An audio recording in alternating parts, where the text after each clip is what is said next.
Eh, kasama natin ngayon, mas mainit. Mas mainit, At mas gwapo. Ano naman? Ang nag-iisang congressman ng Navotas, si Congressman Toby Tiangco. Magandang Yes, gabi magandang sa iyo, gabi po. Congressman Magandang gabi po. Toby. Yun, magandang araw sa inyo. Yes, Di po ba magandang- galit sa inyo si Trillanes? Hindi ko alam, baka. Hindi, kasi kung paggalit si Trillanes, yung ini-interview natin, lahat na naman tayo may kaso. Gano'n kasi yun, pagka si Trillanes ang tinitira, kahit yung nag-i-interview kinakasuhan. Pero itong si Congressman, grabe ho ito kasi mainit ang binibitawan nito palagi pagdating sa issue ng impeachment at saka sa Kamara. At kung hindi nyo matatanong, Congressman ito ngayon, kasalukuyan. Pero iba ang tinig niya compare doon sa mga kasamahan niya. At yan ang ating pag-uusapan ngayong araw na to. Ayun na nga, syempre, simulan nyo na. Unang tanong Hindi, natin. umano muna tayo. Sige. Tingnan muna natin si Kong ng konting introduction. Kong. Unang-una, magandang gabi po sa lahat ng nanonood. Salamat at naimbitahan niyo po dito. Kung ano man yung tanong niyo, sasagutin ko. Ito na maganda.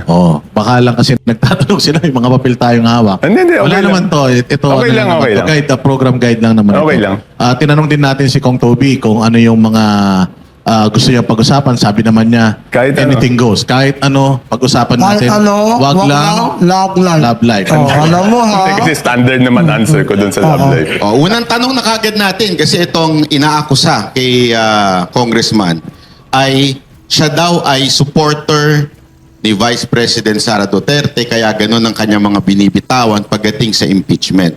Let's make it simula pa lang, diretsuhan na. Kayo po ba ay Duterte supporter? Hindi po. Pasensya na po dun sa mga supporters ni VP Sara Duterte. No offense meant, pero hindi po ako VP Sara Duterte supporter. Nakilala ko lang siya nung sila'y tumakbo ni President Bongbong Marcos na magkasama. Yun yung first time na na-meet ko siya. At syempre, after that, nakailang beses naman siyang pumunta sa Navotas. So, nagkikita kami. Pero, syempre, nung nagkaaway na sila, hindi na siya pumunta doon. I think 2-3 times siya pumunta doon. Parang isa doon sa mga mangingisda, isa yata sa isang graduation, tapos may pang isa. So, nung unit team pa lang, Kong Toby, nasa grupo na kayo ng ni Bongbong at ni Inday Sara. Yes, sila po yung sinuportahan namin ng mga kababayan ko sa Navotas. So, yun po. Pero hindi ako naging active nung kampanyang yun. Okay. Kasi tumatakbo yun ako noon ng bilang congressman noong 2022. So fake news yung kumakalat sa social media. Na? Kasi may kumakalat na parang meme sa social media na may parang sinasabi mo na hindi ka hihinto hanggat hindi nananalo si VP Sara. Something like that. And hindi pa ako decided kung sino yung susuportahan ko sa 2028. Pero yan naman ang problema, di ba? Pag hindi nila magustuhan yung sinasabi at tila pumapabor kay VP Sara, sasabihin na nila na DDS ako. Dati, nung medyo yung sinasabi ko ay isip nila, pumapabor naman kay BBM, sinasabi nila na masyado akong sip-sip kay BBM. Sa akin kasi, in my whole political life, kung ano yung tama, yun ang sasabihin ko eh. Bigyan ko lang kayo ng history. Una akong naging vice mayor 1998. Naging mayor ako 2000. From 2001 to 2010, ang presidente nun is si GMA. Kung makanuna ba, ano ka na nabotas na nabotas? Apo, nabotas. Okay. Ano kung nabotas lahat ha? Apo. Oh, Nag-mayor kaya- muna ako hanggang 2010. So, nung time na yon, ang presidente nun si GMA. Mayor ako pero buong 9 years na yun, hindi ko kakampi si GMA, no? So, sa akin, hindi kasi ako yung kailangan laging kumampi sa administrasyon. In fact, ang unang administrasyon na naging kakampi ko yung presidente is kay Presidente BBM. Kasi pagkatapos ni GMA, 2010 to 2016, Pinoy naman. In the beginning, sumama ako sa majority sa House, pero di ba in-impeach si CJ Corona noon? Ako yung lone witness ni CJ Corona na nagsabi sa lahat ng miyembro ng House of Representatives na hindi naman pinabasa sa amin yung impeachment complaint na yun, di ba? So, even napaka-popular ni Pinoy noon, at siyempre, hindi naman ganun kapopular si CJ Corona. Kung ano yung totoo, sinabi ko. 2016, hindi rin ako hindi si President Duterte ang sinuportahan ko. So nung nagbotohan kami ng sa Congress noon, hindi rin ako majority noon. Independent din ako noon. So sa akin, kung alin yung tama, doon ako pupunta. Minsan nga, yung tama, hindi nga siya popular. Pero ang prinsipyo ko kasi is, what is right will always be right, even if it is unpopular now. Kasi later on, mapapatunayan naman na tama ka. Hindi mo lang alam kung 1 taon, 2 taon, 5 taon. Pero yun lang ang prinsipyo ko eh. So, kaya hindi ako yung papalit-palit ng pag ito presidente, kakampihan ko yon. Pag ito presidente, kakampihan ko. Pag ito presidente, kakampihan ko. Hindi ko kailangan sumipsip eh. Kasi kung maayos yung presidente, susuportahan ko siya sa mga programa. Kung sa tingin kong hindi ayos, pwede naman akong pumuna. Yung una kasing ginagawa ko is, pupuna ako eh. Ang problema dito kasi ngayon, parang iniisip nila, pag may pinuna ka, kalaban ka kaagad eh. Hindi naman siguro dapat ganun eh, di ba? Maganda yung sinabi nyo, Kong, na doon ka sa tama. Opo. Pero may binanggit ka, Kong, na sa interview nyo na pagbibigay si BP Sara ng 1 million bawat isang tao. Hindi, wala akong sinabi. 1 million % na hindi siya maaareglo. Hindi, okay, Ayun. okay. Ano, Okay. so hindi siya maareglo. Ibig bang sabihin, unang tanong po, Kong, yung kumakalaban sa kanya, kailangan ng areglo. Okay. Second na question ko, dahil nasabi nyo na hindi kayo pro Sara, parang hindi kayo anti, doon kayo sa tama, diretsuhin ko na rin yung tanong. Kayo po ba, Kong Toby, pro BBM o anti-BBM? Hindi, sinuportahan ko si BBM. In fact, full disclosure, yung wife ko kasi pinsang buo ni BBM eh. Kaya unang presidente na naging kakampi ko is si BBM. Kaya lang, pinupuna ko, syempre pag hindi ako agree, sinasabi ko, no? So, balik tayo doon. Balik tayo doon sa sinasabi ko na 100% hindi papaareglo. Hindi ko alam ba't galit na galit doon yung sila. Logic yun eh. Siguro hindi sila lumalabas ng kanilang opisina. Ako kasi mahilig ako makipagkwentuhan sa mga tao, mahilig ako makipagkwentuhan doon sa mga sa kanto-kanto. Ito naman sentimiento ng tao, eh, ba? Okay, paano ba tayo umabot doon sa sinasabi kong 1 million %? Una-una, in-interview ako ng House Media. Tinatanong nila ako tungkol doon sa impeachment. Okay, so sabi ko, may mga nag-file yan na naniniwala ako na gusto nila accountability. Sabi mo, Akbayan, Makabayan, sina Kiko D, yan, accountability. Ngayon, hanggang ngayon kasi, wala pang napapanagot na big fish. Diba? Wala pang napapanagot na big fish. So pag nakikipagkwentuhan ako sa mga tao, ang sinasabi sa akin, kung wala na yata mangyayari dito sa skandalo, dun sa pinakamagalaking skandalo, siguro sa susunod na administrasyon na sila makapanagot. Yan ang sinasabi sa akin ng mga tao. So ano yung logic doon? Kung ang iniisip ng mga tao na wala nang mangyayari sa administrasyon na to, alangan naman iniisip ng tao yung susuportahan ng administrasyon na presidente ang mapapanagot sa mga may kasalanan. Natural, yung line of thinking na yon, ang ibig sabihin nun, yung hindi kakampi ng administrasyon, yun ang magpapanagot nun. Sino ba yung number 1 na hindi kakampi ng administrasyon? Si VP Sara. So doon ko sinabi yung 1 million %. It's just out of usap ko sa tao, tsaka out of logic. Una yan.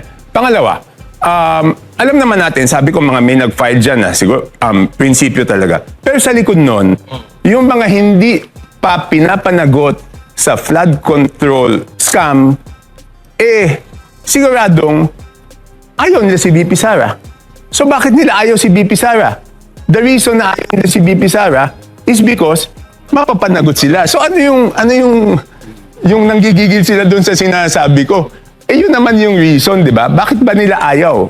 Is because mapapanagot sila. Kung sila makalusot dito, doon hindi sila makakalusot. Correct. Di ba? So, Common sense naman yun. Ibig sabihin nyo, Kong Toby, logic po yun. Pero hindi... Based sa mga... Ano ibig sabihin ng mga tao na pag sinabi nilang wala na mangyayari dito sa ilalim na administrasyon na to. Tapos sinasabi nila, siguro sa susunod na presidente lang yan. Di ba? Siyempre, alam na natin na ang tinutukoy nila ay yung presidente na hindi kakampi nung mga dapat panagutin. O sino yung hindi kakampi nung dapat panagutin? Si VP Sara.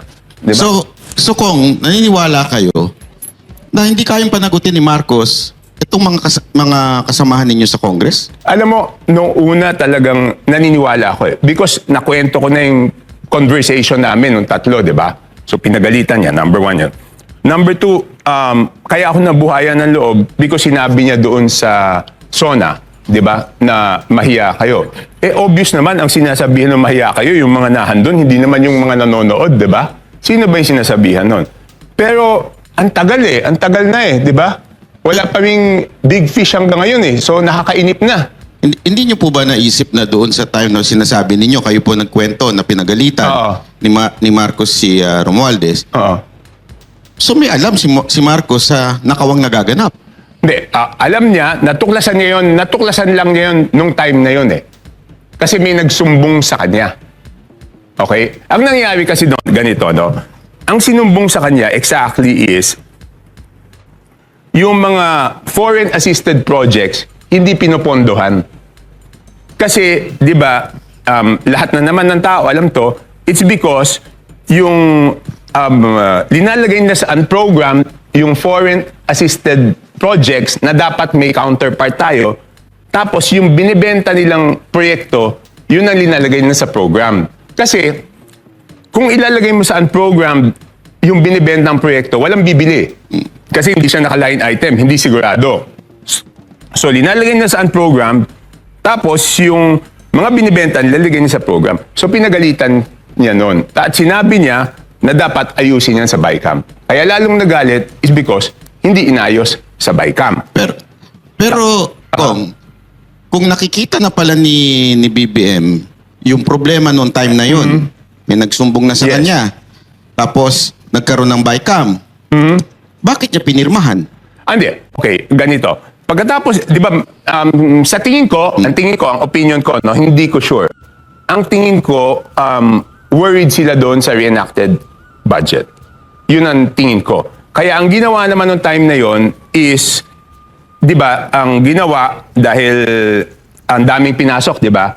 Kaya ang ginawa niya noon is, hiningi, una in FLR, pinahold lahat ng insertions ng House tsaka ng Senate. Number one. Number two, hiningi sa Speaker tsaka sa Senate President at the time, Chis Escudero, yung listahan ng mga insertion. Kasi siyempre, pag tinanong yung Senate President, bakit nagkaganito? Sabi ng Senate President, yung House gumawa niyan. Pag tinanong yung House, sasabihin naman ng House, hindi, Senate ang gumawa niyan. So, kinuha lahat ng listahan. So, ang nangyari nun is, nung kinuha lahat yung listahan, yung Senate, sina Chis, binigay within 3 days. Yung House, Marso na, hindi pa rin binibigay yung listahan ng insertion sila. So, tinatago nila. So when you say yung FLR, di ba, for later For release? later release, Oo. oo. So, can you say now na until now, it's hindi pa nare-release yun? Hindi, kasi may mga legitimate projects naman. Kasi doon sa, ang pinahold is yung buong insertion sa BICAM. Hindi naman lahat ng insertion masama eh. Kasi ang insertion talagang nagkakaroon na amendments naman yun eh. Sinasabi ko nga, kaya tinawag na insertion yan. Kasi dati, nung hindi pa computerized, sinisingit yan last minute. Kaya nagkaroon ng word na insertion. Ngayon, may mga legitimate. Kahit ako, nag-request ako na bigyan ng amendment doon sa budget. No? Pero hindi ako member ng BICAM. So, kasi legitimate, nakita nila, pinagbibigyan. So, ang ginawa doon, lahat ng legitimate, pinago. Pero yung huling nakita ko yung listahan was July 29, 2025. Merong mga 80 billion na talagang hindi na pinayagan. So yun ang nangyari nun. At yun yung sinasabi ko na dahilan kung bakit, kasi alam ko na insertion, di ba? So yun yung sinasabi ko na nung first impeachment, yun ang dahilan kung bakit na pinilit. Because it does not make sense, di ba? Feb 5, last session day namin. Okay? Ang susunod na session is June 2. So sabay naman kami na Senate. So alam namin sa House na wala nang oras yung Senate para talakayin. Okay.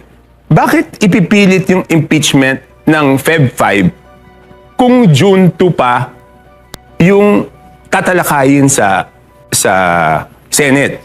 So ang sabi ko noon, ang dahilan talaga noon, ng Feb 5, no? Hindi rin ako pumirma noon. Sabi ko, ang dahilan noon is because na FLR yung mga binentang proyekto. At kung may kilala kayo sa DPWH, magtanong-tanong kayo, nung time na yon, medyo rattled na yung mga contractor kasi binayaran na nila yun eh. Tapos in FLR, paano mangyayari?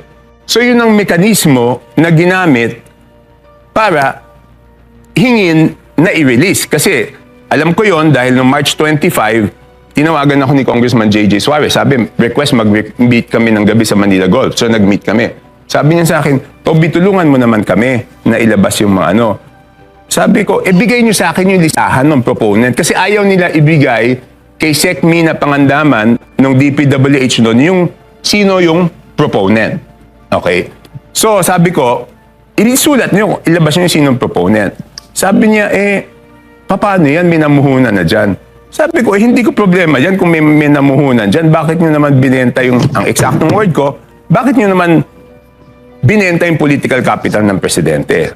Tapos nung hindi siya doon, sabi niya, pinangako natin yan doon sa impeachment ni VP Sara. Sabi ko, hindi ko alam yan kasi di man ako pumirma. So tinanong ko si presidente, sabi ko, sir, pinangako daw yan sa impeachment. Sabi niya sa akin, Toby, walang usapang ganun. Hindi natin i-release yan dahil yan sa bagay na yan. Pero, nung sinasabi ko yan, nung Marso, walang gusto maniwala sa akin, di ba? Sabi, sinungaling ako. Ano nangyari nung pinatawag sa Senate Blue Ribbon Committee? Lumabas na totoong may bentahan. Di ba? Hindi lang si Engineer Bryce Hernandez, Engineer Alcantara, sino pa ba?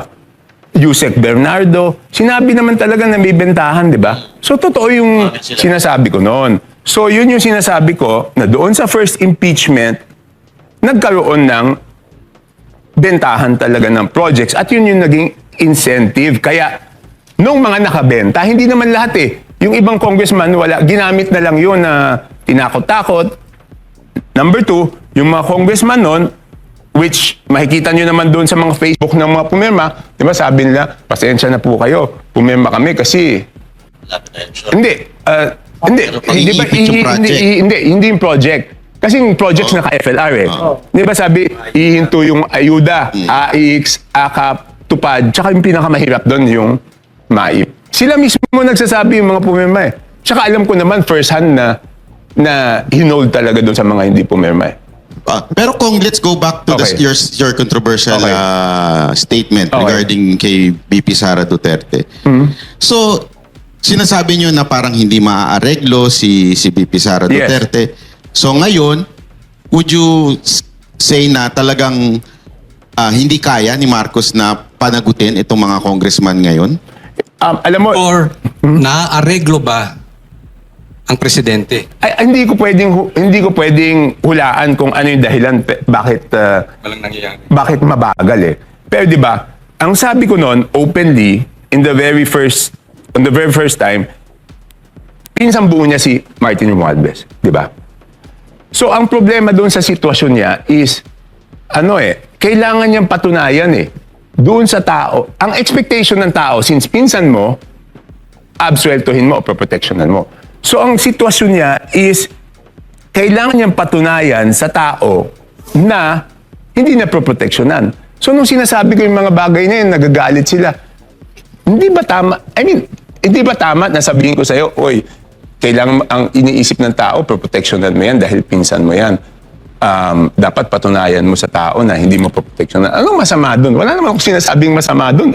Pero do you think yung ICI na ginawa ni Marcos is a failure o gawa-gawa lang yun para lang for optics lang?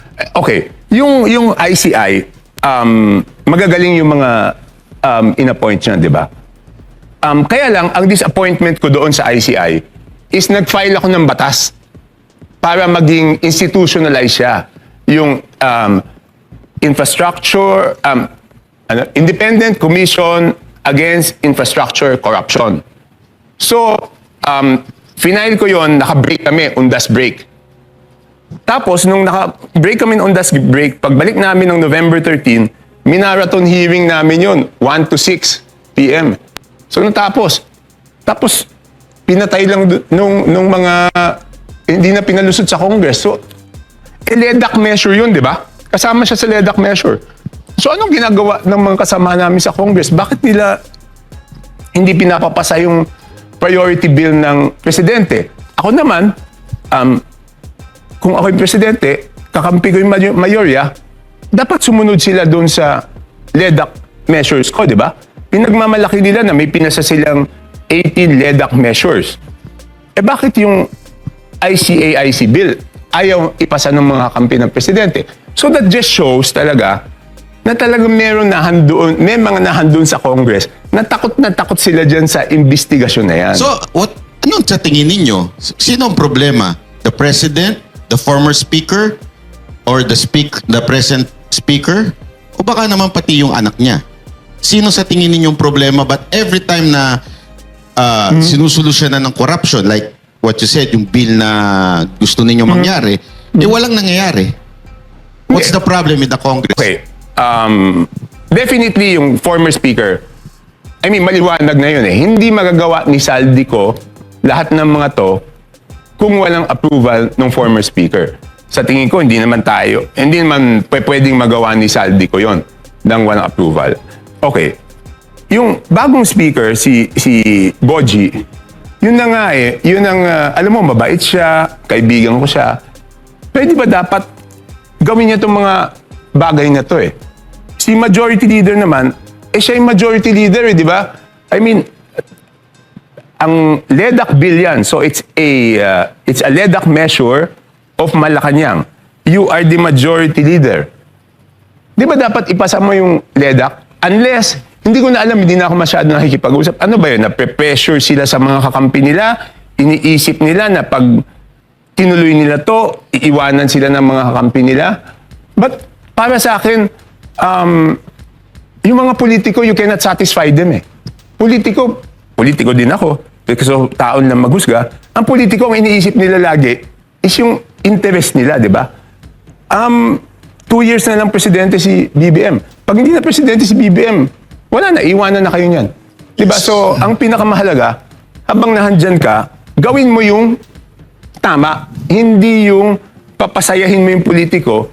Dahil yung politiko, wala yan eh. Pag wala ka na sa pwesto, Pero ito, Pero tapos na, wala na. Pero kung dugtungan ko yung sinabi, kasi sinasabi nyo na hindi dapat baliwalain si speaker, dating speaker, na hindi niya ipagtatanggol. Pero dito nakukonfuse yung taong bayan eh.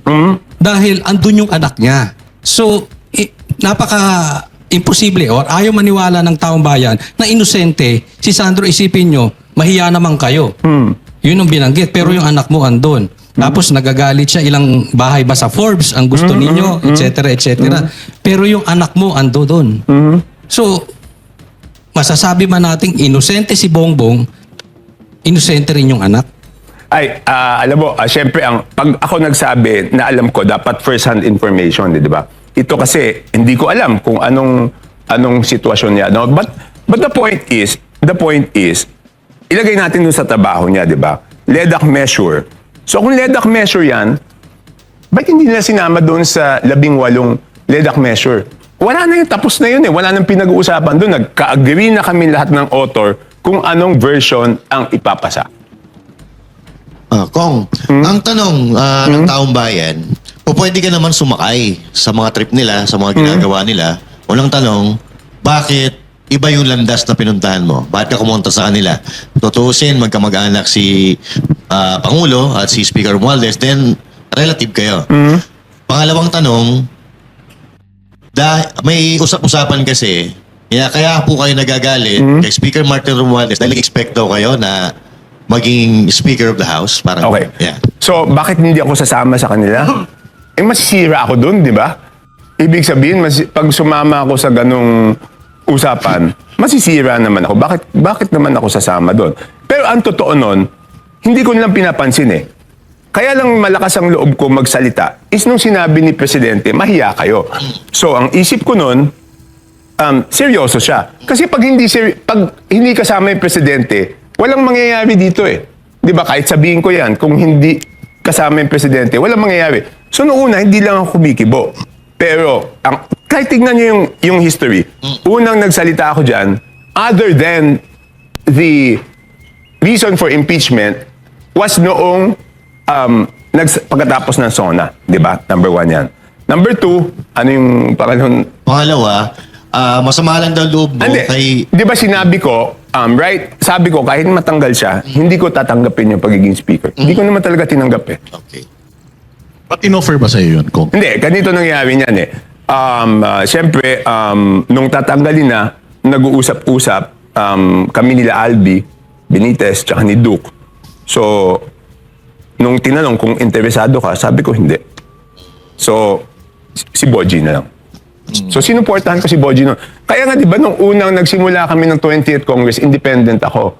Tapos, nung si Speaker Boji ang naging speaker, bumoto ako sa kanya.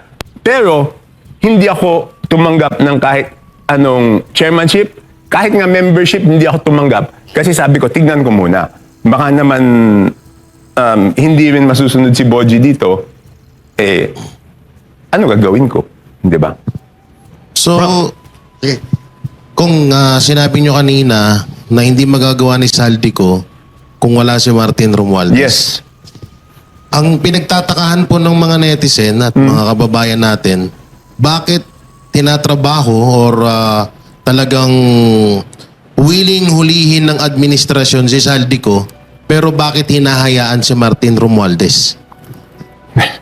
Hindi ko alam kung ano yung frustration. Kaya nga di sabi ko, ako frustrated, ako disappointed. Sinabi ko rin dun sa same interview na yun. No? Even si Saldico, hindi ko alam kung seryoso ba talagang ulihin. I mean, di ba, doon unang-una sinasabi ko doon sa DFA, cancelahin yung passport. Sinasabi nila, nako, legally, hindi po pwedeng cancelahin yan, di ba? Hindi ako agree sa DFA noon eh. Kasi pag nakasulat doon, unless kung national security, pwede mong kanselahin. Di ba noon nagkakagulo nga because of Saldico? So pwedeng national security issue. Pangalawa, may abogado naman si Saldico. Yes. Di kanselahin mo, pag question, depensahan nyo. Pero hindi ko na matanggap yung stand na hindi pa pwedeng kanselahin. Sumunod, ang tagal na noong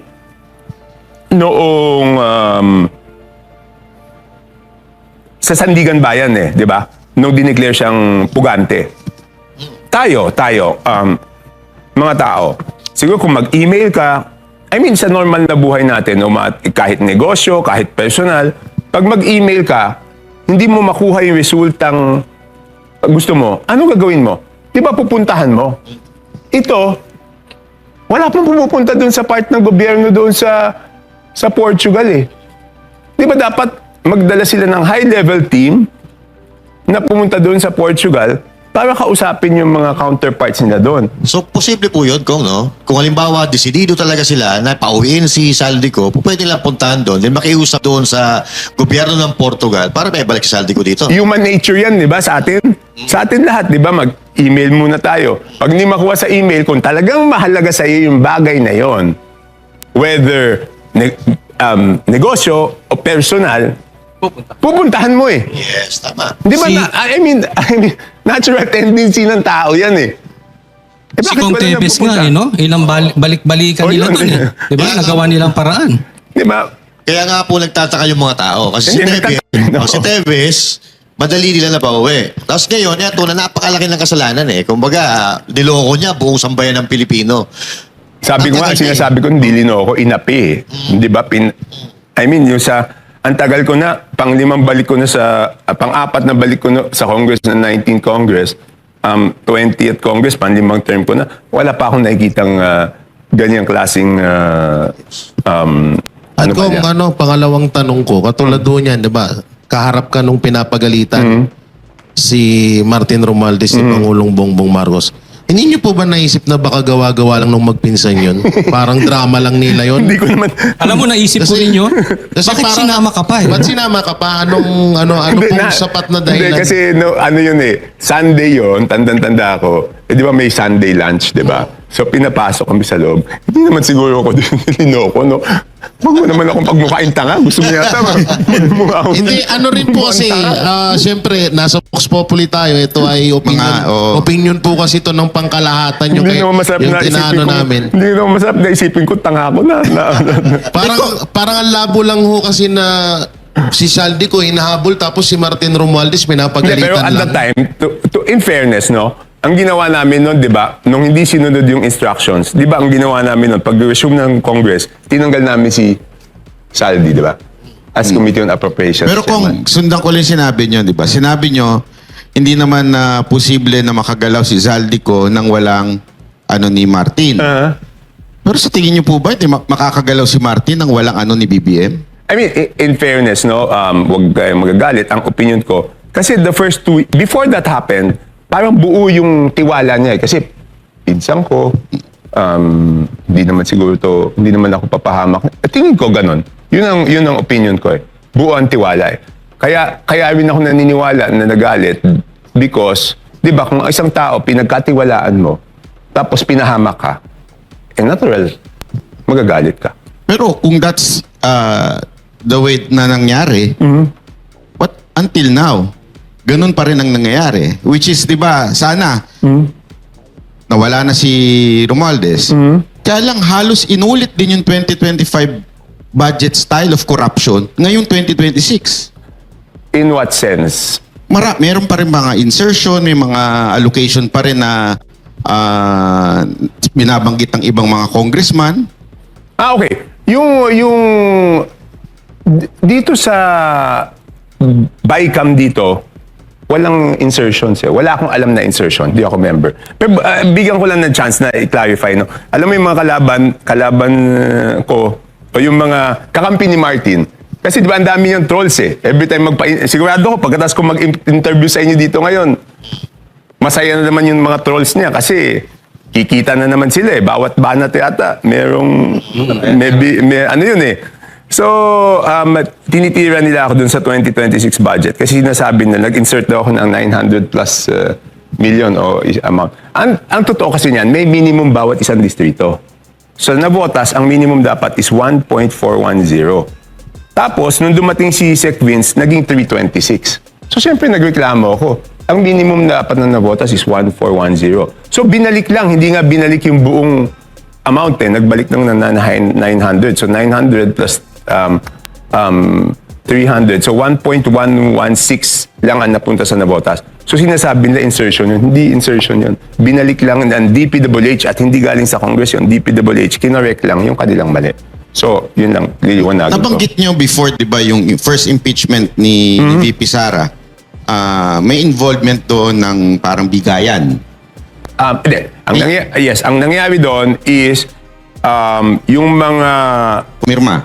Hindi, yung mga nagbebenta is yung grupo nila Saldico nagbebenta ng projects. Okay? So, dahil nagbebenta sila ng projects, sinisingil na sila ng mga contractor kasi na FLR.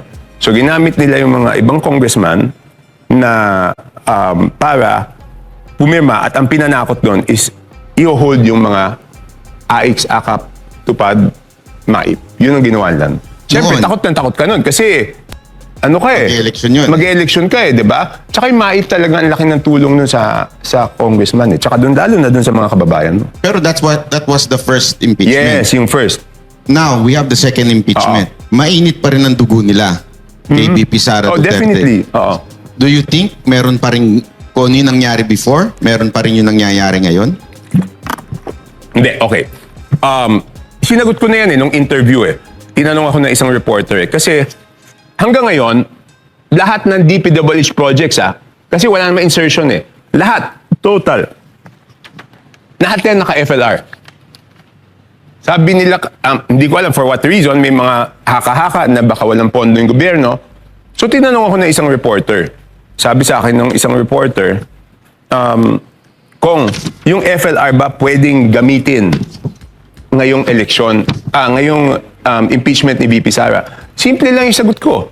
Sabi ko, pwedeng gamitin, di ba? Pero kung gagamitin o hindi, malalaman lang natin pagkatapos ng botohan kung yung mga bumoto ay winilis yung pondo at yung hindi bumoto ay hindi winilis yung pondo mako-confirm natin. Pero after the voting pa. Yun, sinabi ko yun. O galit na galit yun. Would you take part in exposing after na magkaroon ng... Definitely. Walang problema. Walang problema. What do you think makakabuo sila na numero? 106,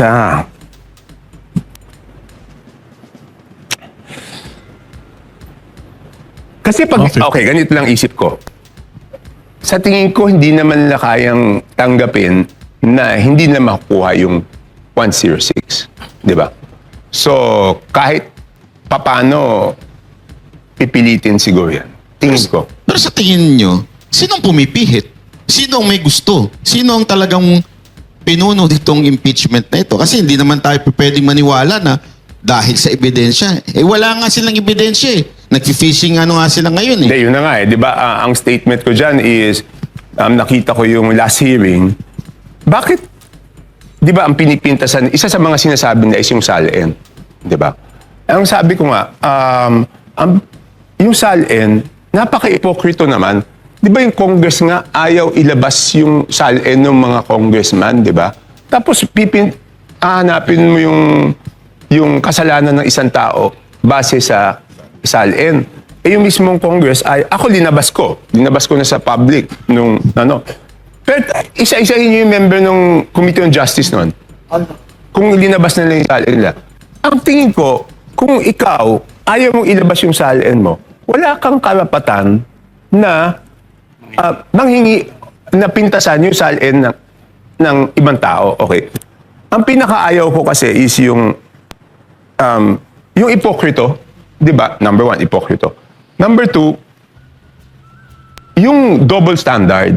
Alam mo, yung double standard, ang pananaw ko, ang double standard, dyan nagsisimula lahat ng kalokohan eh. Because bakit ko sinasabing dyan nagsisimula lahat ng kalokohan? Di ba kaya nga, nakita ko dyan, tinatanong niyo ako doon sa 8 plate, di ba? Yung 8 plaka. Bakit ba ayaw ko ng 8 plaka? Kasi pag sa maliliit na bagay, iniisip mo, iba ka doon sa ordinaryong mamamayan. Hanggang sa malalaking bagay yan, iisipin mo, iba ka.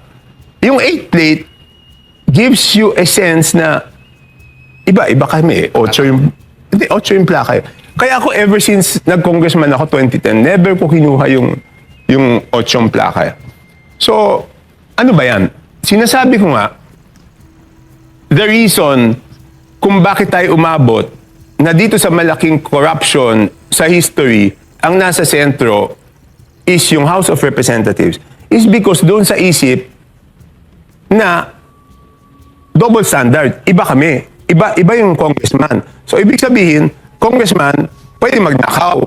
Pero yung ibang tao, bawal lahat kayo. Yan yung ayaw ko doon sa double standards eh. Because dapat, lahat ng tao, bawal. Lahat ng government official.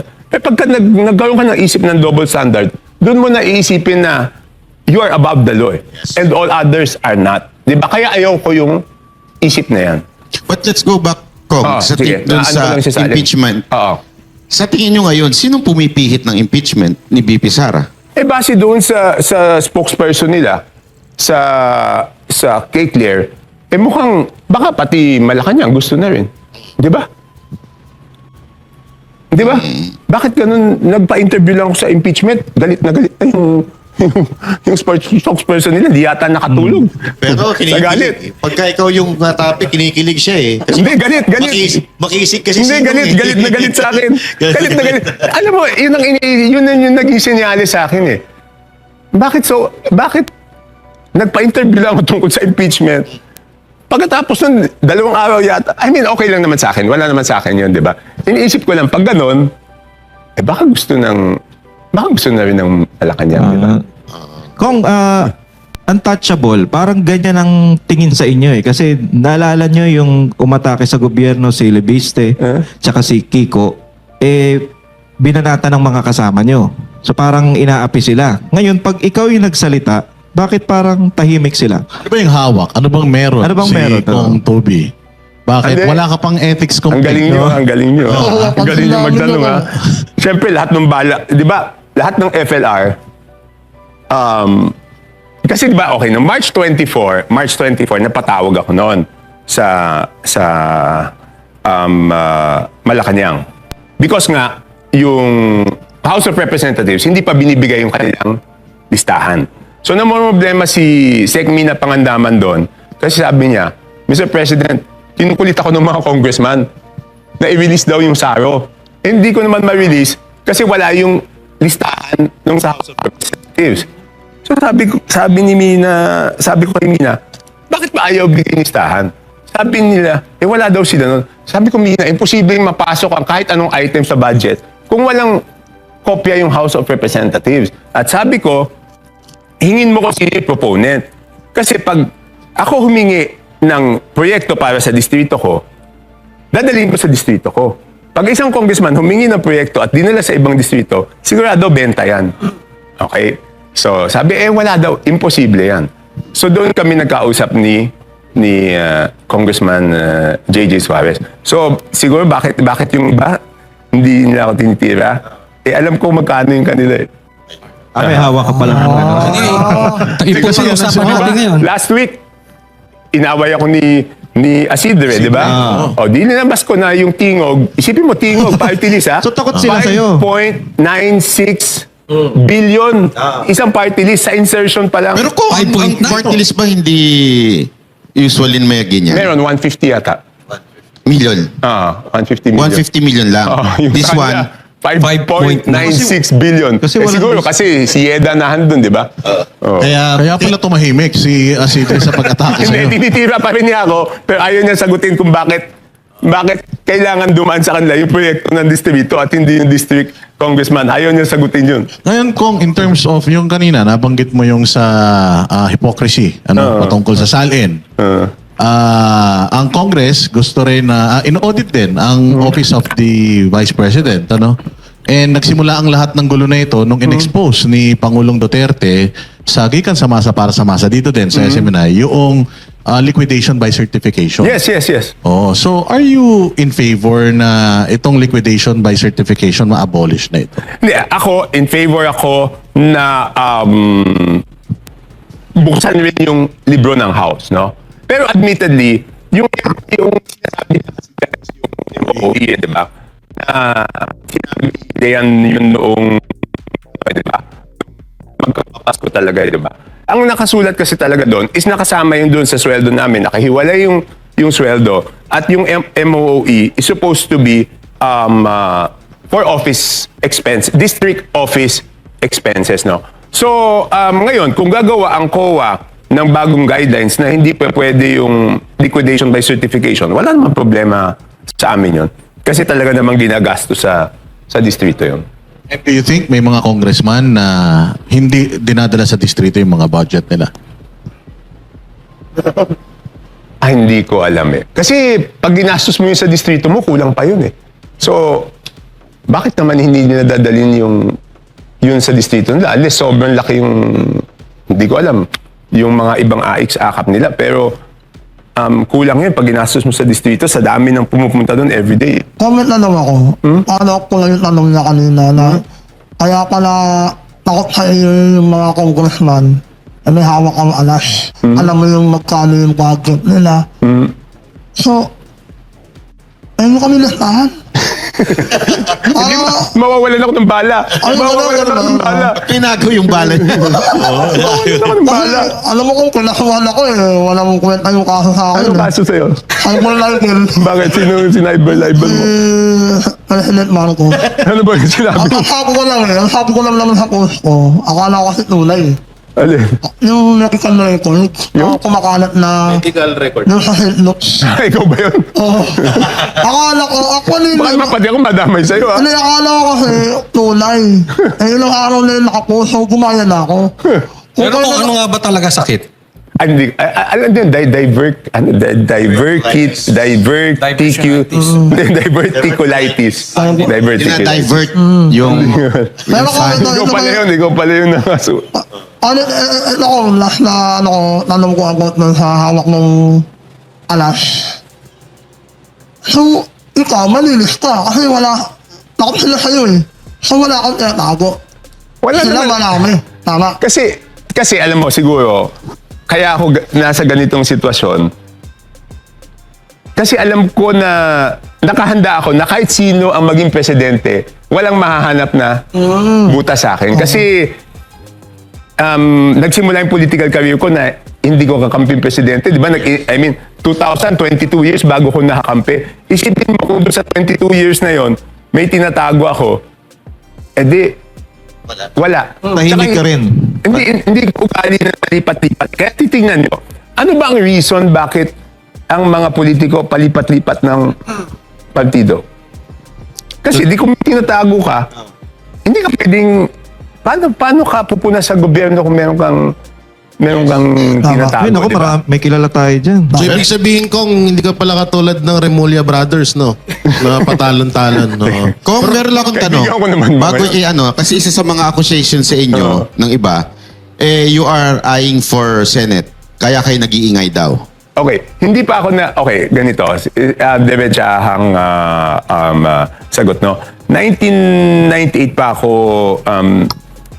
public servant, no? So pagdating ng 2028, 30 years in public service na ako at 60 years old na ako pagdating ng 2028. So, yan isang malaking desisyon because it's either I go back 100% sa pagiging negosyante or kung magtutuloy ako ng political career ko, baka for the rest of my life, politician ka na. Hindi ka na, ang hirap Pero may term pa po ba kayo? May term pa ako, isa sa Congress. One term sa Congress. Meron pa ako isang term sa Congress. So madami akong options eh. So ito kung total, sabi nyo nga, asawa ng, yung pinsan ng asawa nyo po, si Pangulong Yes, silang Bongbong tatlo, Marcos. magpipinsan sila. So, ang ibinabatong kasalanan ni BP Sara sa impeachment ay yung 125 million na confidential fund. Sa tingin niyo po ba, hindi po ba karapat-dapat ma-impeach si Marcos Jr. sa mga ipinupukol sa kanya na katulad lang ho nito, 500 billion flood control, 241 billion 2025 GAA illegal insertion, Maharlika funds, gold reserve, tsaka yung PhilHealth, GSIS, SSS, so sobrang dami Okay. na inaano sa kanya. So, number one, punta tayo doon sa intelligence funds, no? I mean, with all due respect doon sa mga kasamahan ko sa Committee on Justice, though na pagbotohan na nila yan at sinabi nilang may substance, ako ang simpleng pananaw ko dito is doon sa intelligence funds na yan is that unang-una, yung notice of disallowance is appealable. It is appealable doon sa COA. And even assuming na mag-rule yung COA doon, appealable ulit yan hanggang Supreme Court. So hindi mo pa masasabi na may kasalanan kasi under appeal pa yung notice of disallowance at wala pang finality doon. So hindi mo masasabi that there is graft and corruption. Ngayon, pagdating doon sa sinasabi mo kay Presidente Marcos, pinagbotohan yun na insufficient in substance kasi walang material facts, di ba? So ang sinasabi ko, kaya nga hindi pa pwede yung standards eh. We have to apply the same standards sa lahat. Kaya nga sinasabi ko, dapat same standards ang gagamitin doon sa impeachment ni VP Sara. So, bakit ngayon lang kayo naghihingi ng mga dokumento, di ba? Ng mga ebidensya. Kaya lang, pinagbotohan na doon, ano naman magagawa ko? But nasa majority pa rin po ba kayo ngayon? Oh, pero, I mean, nasabi lang sa majority, pero since hindi naman ako tumanggap ng kahit anong komite, libre naman akong gawin kahit anong gusto kong gawin. Dahil hindi naman pwedeng, di ba si Egay, no, nagsalita, tinanggal nila, di ba? Ano naman tatanggalin na sa akin kung magsalita ako? Wala naman silang tatanggalin sa akin. Kaya nga hindi ako tumanggap ng kahit anong... So, ngayon, ang sa tingin nyo talaga, walang substance, yung impeachment. Doon sa ano, hindi ko kabisado kung ano lahat ng mga... Yung sa confidential. Confidential. Sinabi ko yung that is appealable. Pwede mong appeal yan. So hanggat walang Supreme Court decision with finality na hindi ayos yung paggastos nun, hindi mo siya pwedeng gamitin as grounds for yung online impeachment. threat ni VP Sara. Sinagot ko rin yan, Banat. Sabi ko nga, kung ang purpose is really mapanagot ang isang tao, di ba ang mas gusto mo is filean siya ng criminal offense, di ba? Grave threats yan, di ba? Okay. Kung ang gusto mo lang talaga is mapanagot sa ilalim ng batas, hindi mo pipiliin yung impeachment eh. Kasi wala namang kulong yung impeachment eh.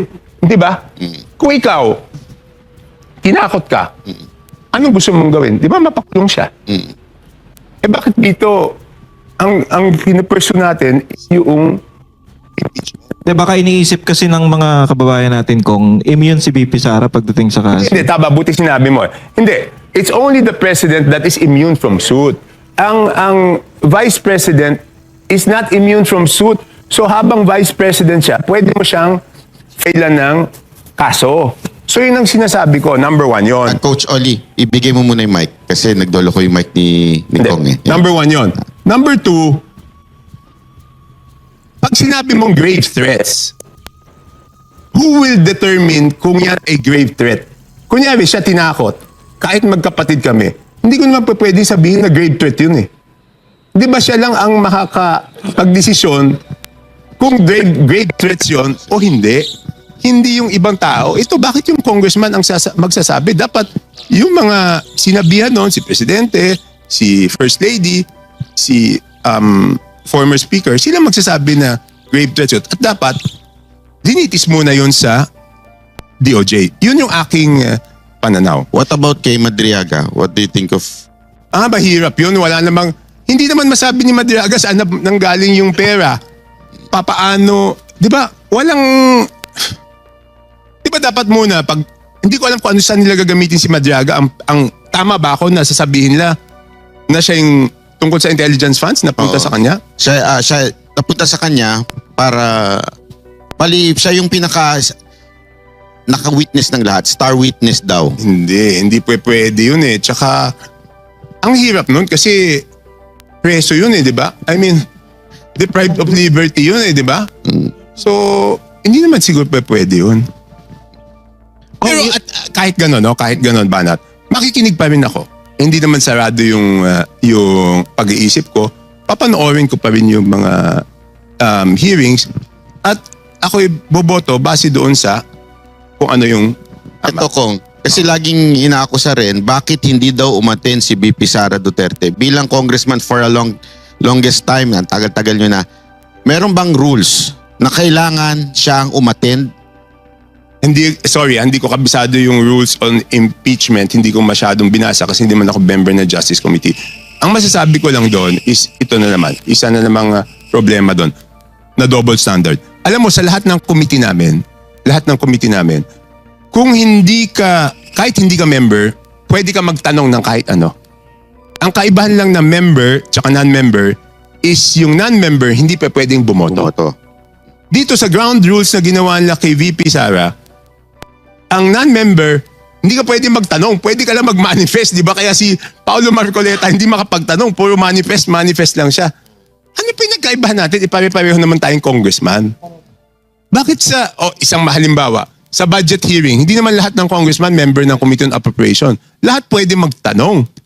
So bakit sila takot na magtanong yung ibang mga congressman? Pero kung pwede bang palitan on the spot yung mga rules na... Pwede kasi with majority vote Ganon yung nangyayari. So, kung nagustuhan nilang, kailangan required. Pumunta. Pwede nila gawin yun. Kung, Yun ang problema. Because doon sa rules namin, even sa plenary rules namin, nakasulat doon, by 2/3 vote of the majority, you can suspend the rules. So, yun ang pwedeng ganang gawin.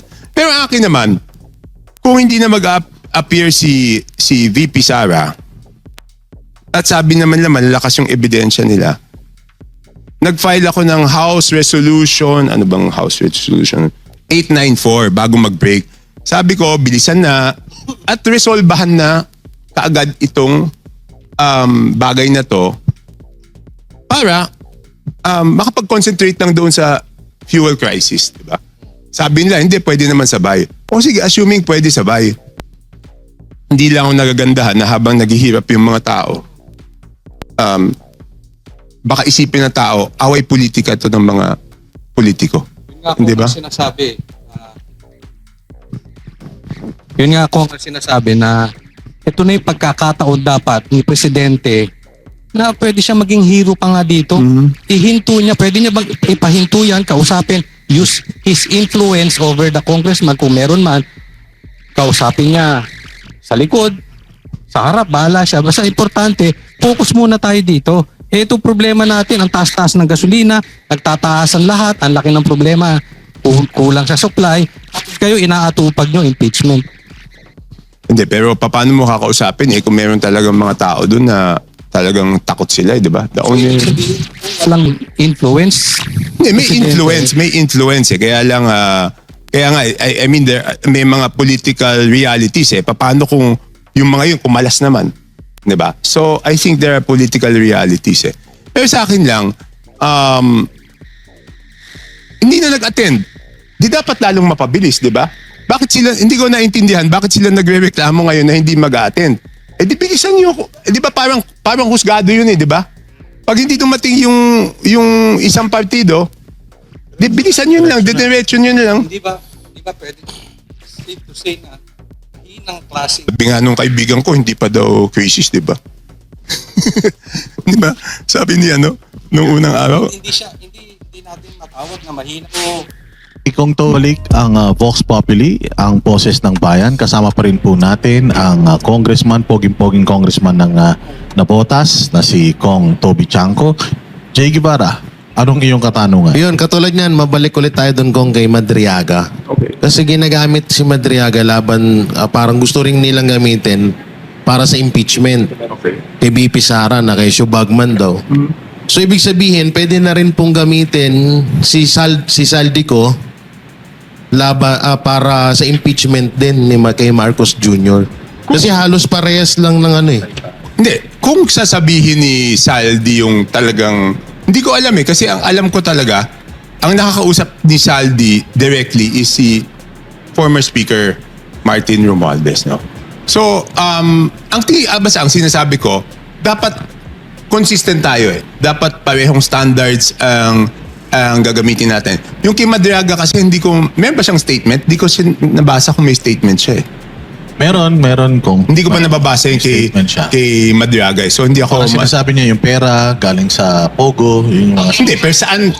Di ba dapat yon eksakto, specific. Sino ang nagbigay sa kanya ng pera? Saan sila nagkita? Anong oras? At di ba dapat specific yun Hindi pa pwedeng, hindi, nakakuha siya ng pera dito tapos dinala niya doon. Hindi pa pwedeng ganun yun. Kaya nga, pero ang problema, paano magtatanong yung ibang mga non-members ng committee kung hindi na pwede magtanong doon sa... So paano mako-cross-examine si Madriaga? Wala na makakapag-cross-examine doon. Di ba? Yun ang problema. So sino magko-cross-examine? Baka wala na mag-cross-examine kay Madriaga. Sa iyong pananaw ko, natanong na rin namin ito dati sa mga na-interview namin Ano kaya nangyayari dito? Kasi clearly naman talagang si Madriaga wala talagang credibility para magtumistigo. Sa tingin nyo, siya ba ay nagagamit lang ng mga tao o mga politiko na nasa likod sa kanya, nagpapagalaw sa kanya, gano'n? Hindi, sa akin hindi dapat bigyan ng weight masyado yung sinasabi. Dapat 'di ba dapat ganito lang. Kaya nga hindi pa pwedeng double standard di ba? Yes. Yung 18 Marines nga hindi nakakulong Di ba? Bakit yung 18 Marines hindi naman nakakulong yun? Ayaw paniwalaan. Tapos yung nakakulong, yun ang papaniwalaan natin.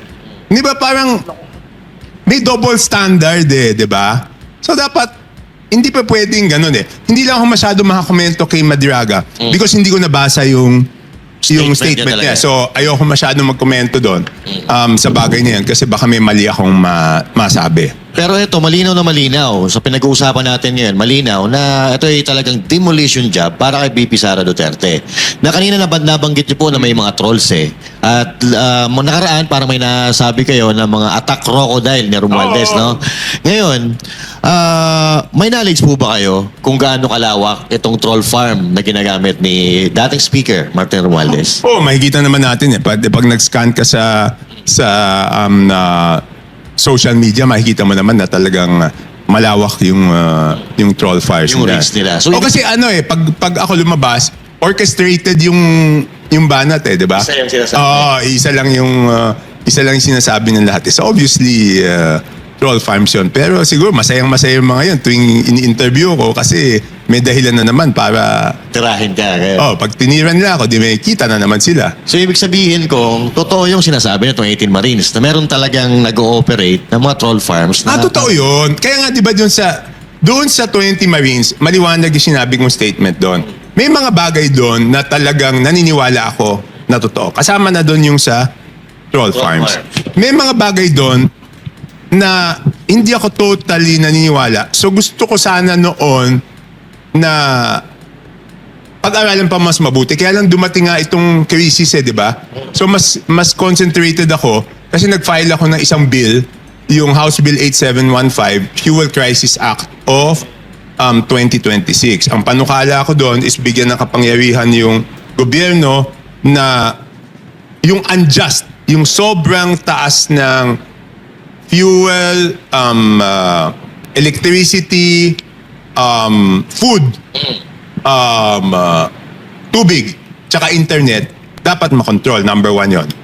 Number 2, doon sa final ko na yon is binibigyan ng kapangyarihan both national and local governments na sila na ang uupa doon sa mga PUJ, sa mga tricycle, kahit TNVS, at ibibigay na ng libre sa kanilang mga constituents. Kasi ayaw naman natin ayaw ng gobyerno taasan yung pamasahe.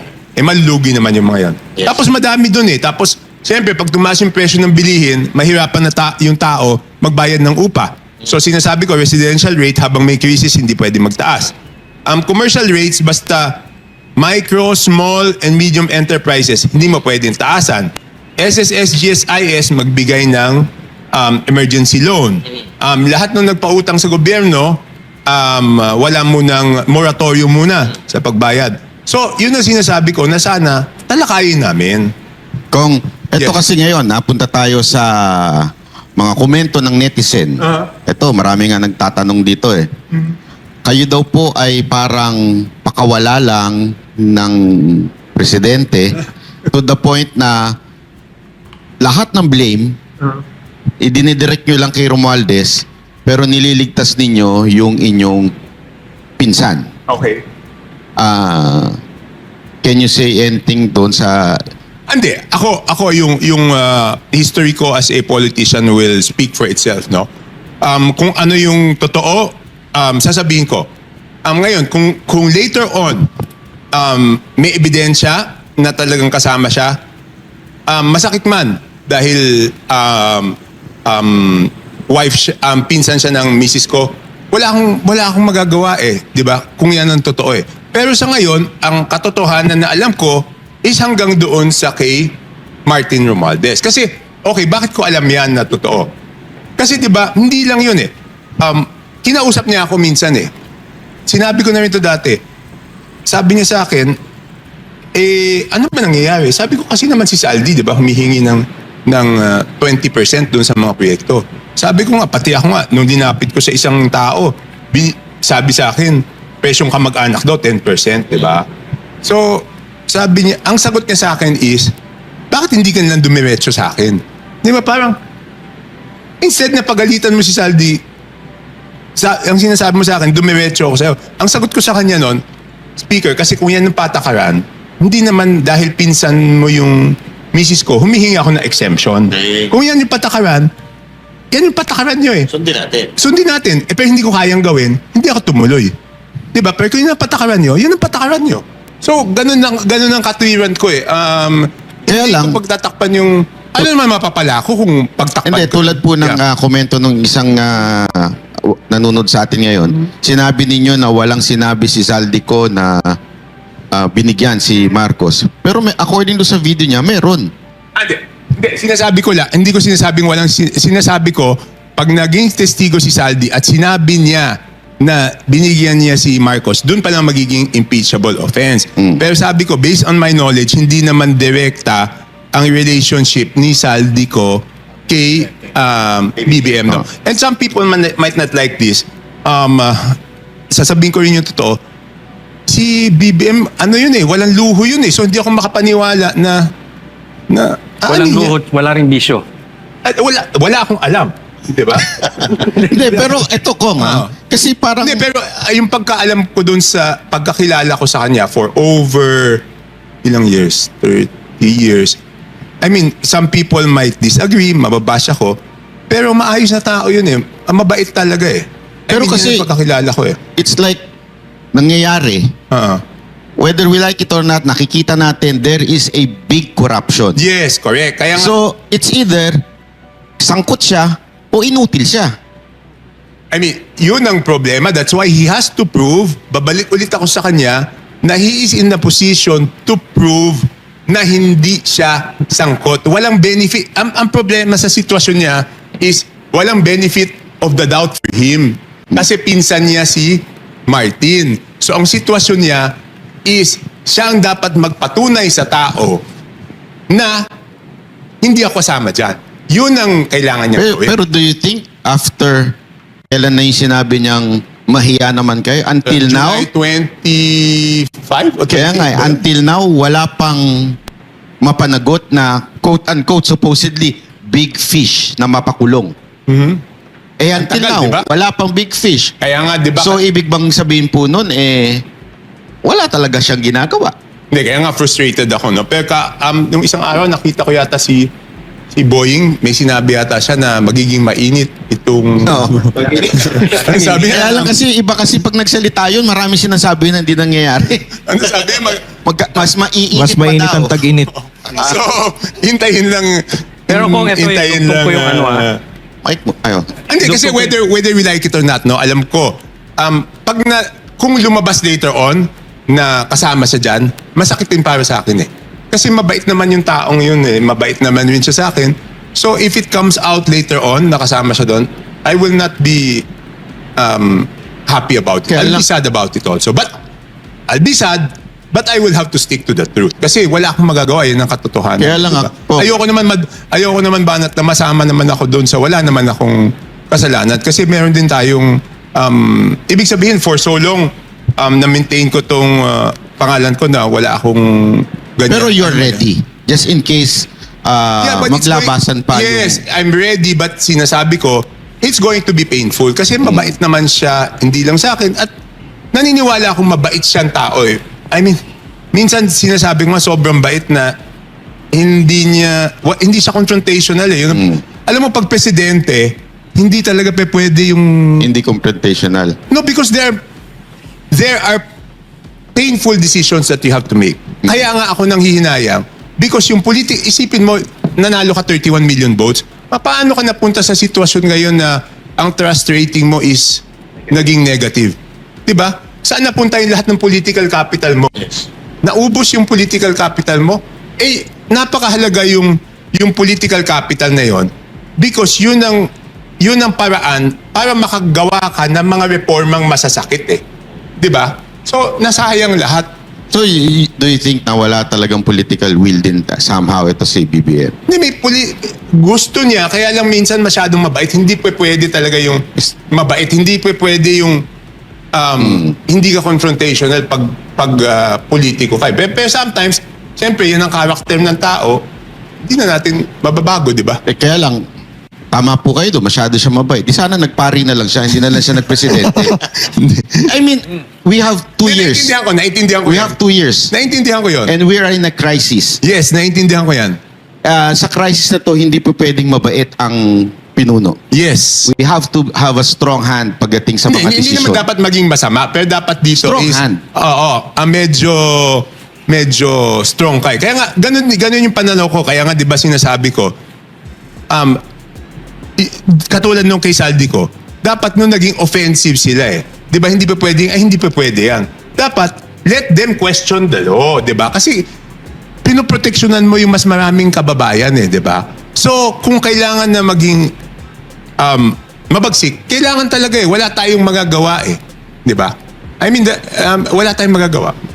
Putulan po muna natin pansamantala itong Sige, ang daming sinabi sa atin ni Oo. Ang daming sinabi sa atin ni Kong Toby, pero hindi namin sasabihin sa inyo. Secret yun. Abang nyo sa mga vlog namin, ha? Pero Choli, meron kang Follow-up gustong question, klaruhin. follow-up question. Kasi nabanggit nyo na kahit kamag-anak ng inyong asawa, kung sa dulo mapapatunayan, no choice kayo. Yes. Ngayon, sinabi nung Marines na nag-deliver sila sa Ilocos Norte to the point na kung hindi ako nagkakamali sa aking pagkakaalala, si Sandro pa mismo, di umano ang tumanggap. Yes, yun yung sinabi nila. So, hindi ba sa tingin ninyo ito malaking ebidensya na? Hindi, kaya nga sinabi ko, Coach, kanina, na may mga bagay na talagang naniniwala ako. May mga bagay na they have... Dito naniniwala kayo. Hindi pa ako masyadong kumbinsido dyan. Alam mo, iniisip ko nung lumabas yung 18 Marines, iniisip ko kung dapat ba ako mag-file ng resolution na ipatawag. Kaya lang, medyo hindi ko muna tinuloy kasi nga, gusto ko bago ako mag-file ng resolution, sigurado ko talagang, totoo lahat kasi mahirap ako naman masusubo nun eh. Yan yung isang dahilan. Pangalawang dahilan, sabi ko, kung mag-file ako ng resolution, saan namang committee ipapadala to? Lahat ng committee chairman, yun pa rin yung mga bata ng former Speaker Martin Romualdez. So baka pag pinatawag yun, unang bukas pa lang na bibig, i-contempla agad. Sa akin naman magalit yung, baka sabihin nila, sinubo ko sila doon, tapos na-contempt sila. So hindi ko talaga malaman kung paano yung approach doon sa 18 Marines na yun. Pero nagtataka ako, di ba, nakita nyo naman yung mga kasamahan ko sa Congress, yun, pag sinabihan mo yun ng hindi totoo, nanggagala 80 yun. Papatawag kayo kaagad. Bakit dito walang nagpatawag?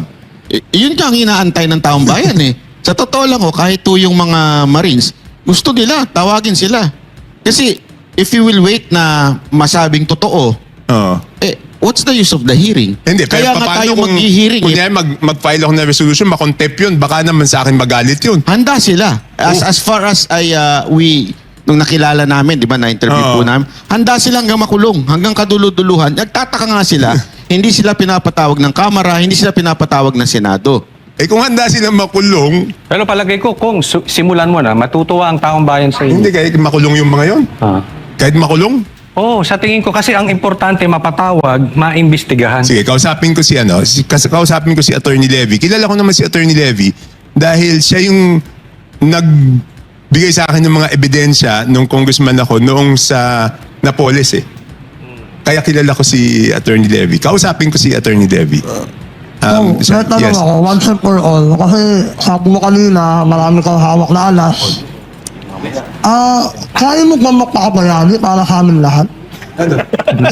Hasabihin mo lahat ng nalalaman mo. Kasi sunda ko yung tanong niya, kasi meron nagsasabi dito, if you're really for accountability, bakit aantayin mo pang atakihin ka bago mo ilabas lahat ng alas mo dahil sinabi mo na yung sa tingog? Ba't yung pasabihin at ibulgar yung ibang mga congressman ng punong-puno ng insertion? Okay, I'll be very honest. Siyempre naghahanda rin tayo eh. Pag dinabas ko na yan, wala na akong bala sa kanila pag tira nila ako, di ba? So siyempre, kumbaga sa politika, meron ka dapat na tinitirang mga bala. Isipin mo, kunyari, linabas ko yung kay Tingog, noong linabas ko yung kay Ako Bicol, tsaka kay BHW ni Saldico. Di nung tinira niya ako ngayon, wala na akong may sasagot sa kanya. Diba? So syempre, for political purposes, naghahanda rin ako ng sariling bala ko kasi syempre alam ko titirahin ako ng mga yan. Yun yun. Kung kayo rin mismo nagsabi na walang makikitang butas sa inyo.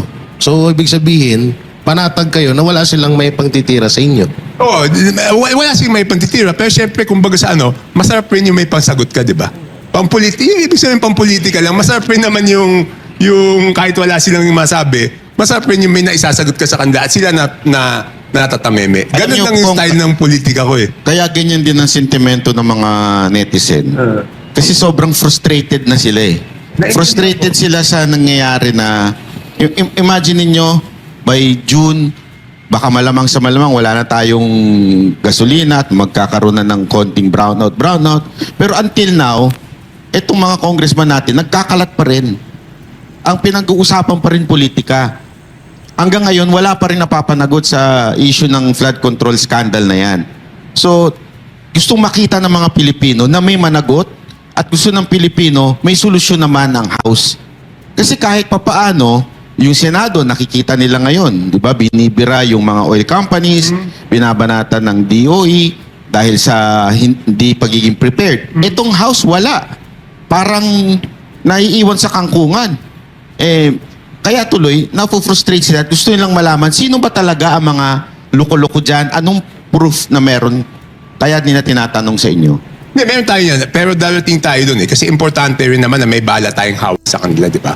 Doon sa labanan sa politika, hindi naman natin dapat ubusin lahat ng bala natin that they have nothing to lose, di ba? I mean, they have to be put in a point also that they have something to lose. Pero sa Sinabi akin- rin ni ano yan, sinabi rin ni Chavit Singson yan, na ano? na kung ano yung meron ka, hindi mo dapat ilabas yun eh, lahat. talagang kumbaga I mean, usapang dapat meron kang bala lagi. Pero kung nabanggit mo kanina, meron kang mga agam-agam o reservations doon sa testimonya ng 18 Marines. Ano particular yung mga... Hindi, yun na nga, yun, katulad nun, yung doon sa Norte. Ilocos Norte, yon medyo duda ako doon. Yung isa, ito nasabi ko na kay Attorney Levy, sabi ko, pakicheck mo mabuti. It doesn't make sense na si Sec Kiko Chulaurel ay magbibigay ng pera doon sa parang magbibigay ng pera doon sa Marines para dalhin doon sa trolls eh. 'Di ba? Kasi kilala ko personally si Sec Kiko eh. Parang bakit siya magbibigay ng pera doon sa Marines para dalhin doon sa media handler pala. So it doesn't make sense. Tsaka ayan. Bakit kayo duda doon sa Marines na nagdi-deliver sa Ilocos Norte? Hindi ko alam bakit nila dadalhin sa bakit sila magdadala doon sa Ilocos? Bakit hindi na lang, dito, bakit hindi na lang dito dalhin? Tapos, kasi di ba kahit papano, hindi ba mas risky yun? Kasi kung dito, wala kang dadaan ng airport, di ba? Dito mo lang ilaglag, tapos sila na lang magdala kung saan nila gustong dalhin. Bakit mo isasakay sa aeroplano? Baka masyadong madami. Hindi kayo. Hindi, para lang sa akin, hindi ko alam bakit sila dapat ang magdala dun eh. Hindi ba dapat dito nilang dinala, tapos kung kailangan nila yun dun, sila magdala dun. Yun ang iniisip ko. Kaya talaga dapat na imbitahin nyo na ang 18 Marines dahil sa mga para matanong nyo yung mga ganyang Hindi, pero yun na nga, pag gumawa ako ng resolusyon, decision pa rin ng liderato sa House kung papansinin yung resolution eh. Pero at least, pag gumawa kayo ng resolusyon at hindi pinansin, obvious na. Sige, kausapin ko lang si Attorney Levy. Siguraduhin ko lang na willing sumabak yung mga yun. Baka mamaya makakulong yung mga yun. Makakontempt yung mga yun. Kung sa ito, may nausapin, excise, tsaka yung sa VAT. Oo. Okay. Buti na tanong mo yan sa akin. Ang final ko talaga is VAT. Pero, ang naaprubahan is excise. Sumuporta na lang ako doon sa excise. Pero papaliwanag ko lang bakit tingin ko VAT. Okay. Number one, ang hirap ipatupad ng excise. Kasi nga, ang problema doon sa excise, sabi ko nga nung hearing, okay, bakit di ba, yung hawak na stock nila ngayon, kahit nabili na sa presyo ngayon, ang sinusunod nila yung presyo doon sa world market. Di ba?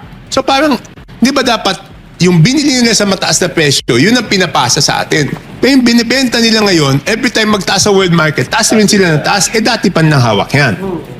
So ang sabi ko doon is, una, ang hirap i-monitor. Pangalawa, unfair. Bakit? Paano kayo magtatalo nung gasolinahan? Sasabihin nung gasolinahan, hindi pa to epektado nung na import na walang excise. So paano mamomonitor lahat ng gasolinahan sa buong Pilipinas? Number one yan. Number two, bakit unfair yung excise? Yung gasolina niya na hawak ngayon, pag tumaas yung presyo,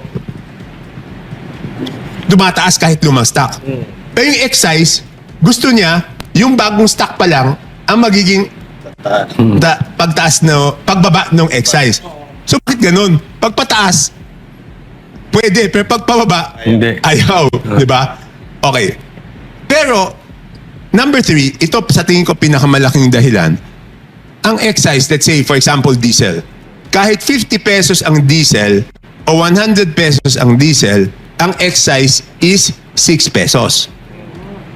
Ang VAT is 12%. So kung 50 pesos ang diesel, 6 pesos lang yung VAT. Pag naging 100 pesos yung diesel, naging 12 pesos yung VAT. So, yung dagdag na binabayaran niya o dagdag na nagpapahirap sa kanya is yung dagdag na kita ng gobyerno. So sabi ko, parang there's a moral issue kasi bakit habang nahihirapan yung tao, dumadagdag naman yung kita ng gobyerno. Number 1. Number 2, yung VAT, ang daling i-monitor. Wala kayong pagtatalunan kailan dumating yung fuel. Kasi pag sinabing today, walang VAT, tatanggalin lang yung 12%. So, hindi mahirapan mag-monitor. Karamihan ng problema natin dito sa mga ganyan is yung monitoring and implementation. Dito, pag tinanggal mo yung VAT, wala na kayong pagtatalunan dun sa monitoring. Kasi automatic, bawas ng walang 12%. So, ang dali-daling i-monitor eh. Tsaka mas malaki. Mas malaki, tsaka madaling i-monitor. Importante yung madaling i-monitor. Kasi, pag mahirap i-monitor, alam mo naman yung tao, di ba? Hanap ng lusot yan. Ito pa, paano mo lulusutan? Sa tingin nyo, Kong, are we going to survive this war? Ako worried ako Kaya nga, okay, sorry. Ako worried ako. Kaya nga hindi ko matanggap na habang, okay, I am for accountability. Walang problema doon, di ba? Pero kung tayo mismo na medyo komportable, nagwo-worry, ano pa yung mga kababayan natin na ang inaasahan lang nila is yung everyday nakita nila. Diba? So bakit hindi yun ang pagtuunan natin ng Kasi pansin? pagtaas talaga nitong gasolina, tuloy-tuloy na ito. Lahat yan. Because pagkain, tataas. Diba? Because ng transportation cost ng delivery ng pagkain, tataas yan. Lahat na yan tataas. Kuryente, tataas. Dapat Ang sweldo hindi may tataas eh. Oo nga eh. Kasi hirap din yung mga negosyante. So, ang sinasabi ko lang, kung tayo na may steady, stable income, na may problema, ano pa yung mga kababayan natin? Diba? So, ang akin lang naman, maging sensitive naman tayo doon sa katayuan ng iba. Nakakausap niyo po ba yung mga kasama niyo sa Congress tungkol dito sa issue na ganito? Alam mo, ang problema doon talaga is madami ako nakakausap, madami nag-agree. Katulad kaya kanina hindi ako makasagot sa iyo kung may numero ba. Kasi madami doon talaga ayaw na nila eh. Kaya lang ang reality is kung sinabihan sila, pag hindi ka bumoto, tanggal lahat ng ayuda mo. Lalo na sa sitwasyon ngayon, anong gagawin nila? Mahirap. Hindi madali talagang manindigan. Pero kung may isang bagay na hindi tumataas, Alin? trust rating ni Marcos, talagang tumataus-tus. Hindi, that is because, kaya nga sinasabi ko sa kanila, hindi si Sara ang problema ninyo. Ang problema is dapat talaga, is you have to bring up your trust ratings di ba? So dapat lang talaga, mag-concentrate na lang sa governance. Anyway, hindi na naman siya pwede tumakbo sa 2028 Early on in one of the interviews, tinanong sa akin, ano ang maipapayo ko. Sinabi ko yan, na ang maipapayo ko, just concentrate on governance. Di ba? Wala pa yung impeachment noon, wala pa yung problema sa langis noon. Para sa akin, mas gusto ko na magkaroon siya na may maiwan siyang legacy, di ba? Para sa akin yun ang mas mahalaga. Because sa totoo lang, even a popular president cannot transfer his votes to his successor. Hindi maililipat yan kahit ng popular na presidente. Iba yun Kasi ang pagboto na personality based ang politics natin dito sa Pilipinas So kursunado ng tao yan, hindi mo sigurado na kahit popular ka, maililipat mo doon sa iyong successor. So bakit mo pa pag-aaksayan ng panahon? So siguraduhin mo lang, makaiwan ka ng legasiya. Pero ang problema, ang problema nito kasi kung yung parang hindi nagmamaterialize itong mga statements ni PBBM, para bang may sinasabi siya na hindi naman natutupad lagi. Like for example, ito, nag-worry ako dito sa state of energy emergency. Ito, considering na tayo pinakauna, meron pang mga bansa na mas malapit dun sa gera, pero tayo unang nag-declare ng state of energy emergency. Meron bang advantage ito sa atin or disadvantage or advantage when it comes to para sa ating mga ordinary Yung Pilipino? mismong dineclare na Yes. na iyo, sa tingin ko kulang pa eh. Kaya nga ako, but even before that, nag-file na talaga ako nung House Bill ko. No? Pero kahit yung House Bill ko, baka kulang. Kaya nga gusto ko na tumawag siya ng special session after the Holy Week para pagtalakayan namin ano pa ba yung ibang mga kinakailangan para matugunan natin yung problema ng ating mga kababayan. Kasi ako, worried talaga ako eh. Alam nyo kung, di ba sinabi ng mga ilang senador na nababagalan sila sa response ng gobyerno ngayon? Hindi po ba kayo na naiinis din na may panahon pang mag-break ang mga congressman habang merong emergency at yung mga kababayan natin talagang hirap na? Siyempre, okay. Kaya nga ang sinasabi ko, yung after Holy Week, mag-resume kami, no? Hindi lang yon. Mas nakakainis naman kung naka-break kami, yung impeachment pwedeng tumuloy, yung ibang bagay, hindi namin pinag-usapan. Diba? Balik tayo sa impeachment. Hindi. Kaya Ibig nga, sabihin, tama kayo eh. So, ibig sabihin, di ba, kung naka-break kami, siguro mas maintindihan mo kung break, wala talaga eh, di ba? Ibig sabihin, pwede magtrabaho para sa impeachment, pero hindi pwede magtrabaho para doon sa... So sobrang tindi ng impeachment. Tulad na sinabi nyo kanina, na mismong si Auntie Clara nagsasabi na iba na to niya before, ayaw nila sa impeachment. Ngayon, gusto nila binabanatang ka. Sa tingin mo ba talaga Malacanang ang... Hindi, okay. Ang sinasabi ko, nung una impeachment, sinabi ni Presidente, ayaw niya. Ngayon, wala naman siyang sinasabing ayaw niya. So, So, hindi ko alam. Tapos lahat naman ng galaw, mukhang gusto. Di ba? So, yun magiging isipan ko. Because, honestly, Banat, matagal na kami hindi nagkikita eh. Kasi, hindi na ako... mas mabuti sigurong hindi mo na kami magkausap. Kasi, ang hirap eh. Siyempre, kahit papaano, presidente yon, di ba? Tapos baka naman may maikwento, tapos may ibang pinagkwentuhan, sa dami na naninira sa akin doon, baka akong papagbintangan, di ba? So mas mabuti ng... So, sa tingin nyo talaga, mukhang presidente may gustong pa-impeach. Ako, my feeling now is baka nakumbinsi na siya. Yun ang feeling ko. Kasi it's too powerful eh. Hindi, ang feeling ko I'm very straightforward, di ba? Baka nakumbinsi na siya because wala naman siya sinasabing ayaw niya. Di ba? Unlike the first time na sinabi talaga niya, hindi napapanahon yan. Pero sa akin, kung hindi napapanahon nung una, siguro ngayon mas may crisis eh. Di ba? I'm not using it as an excuse. Again, sasabihin ko, hindi dahil dinidepensa ko si BP, hindi po ako in fact, there are some issues na hindi ako totally agree doon sa stand ni VP. For example, yung stand sa West Philippine Sea, hindi naman ako totally agree doon sa stand niya do. So hindi ako, sa akin lang talaga, sa tingin ko, na hindi to tama. Tsaka kung isinantabi namin because walang substance yung ABBM, dapat we apply the same standards. Pero wala na tayong magawa, pinagbotohan na ng komitian. So katulad niyang kung ang Kamara ay mag-break na. Break kami the previous week. 19. So, 19. tapos tuloy-tuloy pa rin ng impeachment. Wala po bang kakayanan si Pangulong Bongbong Marcos para patigil niya yun? Dahil Pwede niyang actually, siyempre supposedly may separation of powers, sa di ba? madaling salita kung mas mahalaga Pwede namang pakiusapan yung mga kakampi sa House kung gusto. Di ba? Pwede naman eh. Halimbawa, sabihin ng Pangulo na tigil niyo yung usapang sa impeachment, doon muna tayo sa krisis. Hindi, pwede yun.